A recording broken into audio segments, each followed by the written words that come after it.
तमाम खूबियों का मजमूआ, इल्म सीखना और अमल करना, फिर दूसरों को सिखाना है।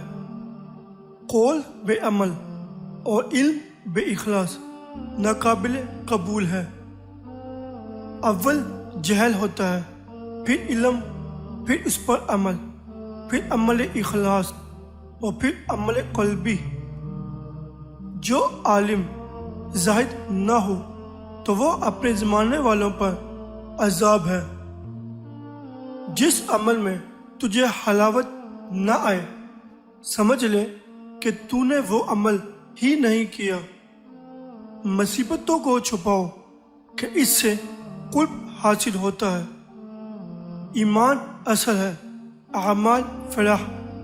इसलिए ईमान में शिक्कत से और अमाल में मासियत से बचो। जब तक सत्ता ज़मीन पर एक शख्स भी ऐसा है कि जिसका तेरे दिल में खौफ है या उससे किसी किस्म की तवक्का हो, तो उस वक्त तक तेरा ईमान कामिल नहीं होगा। हंसो मत, कि हंसना गफलत का असर है और इससे दिल मुर्दा होता है। अल्लाह ताला की रहमत से ना उम्मीद ना हो। खौफ और उम्मीद के दरमियान जिंदगी गुजार। अपनी हालत किसी मखलूक पर ना खोल और अपने ज़ाहिर ज़्यादा न सुनवार कि ये बातिन की वीरानी का असर है।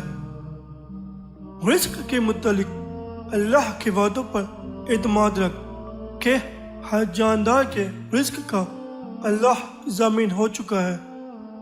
अल्लाह ताला फरमाता है कि ज़मीन पर चलने वाला कोई ऐसा नहीं मगर उसकी रोज़ी अल्लाह ताला के पास है।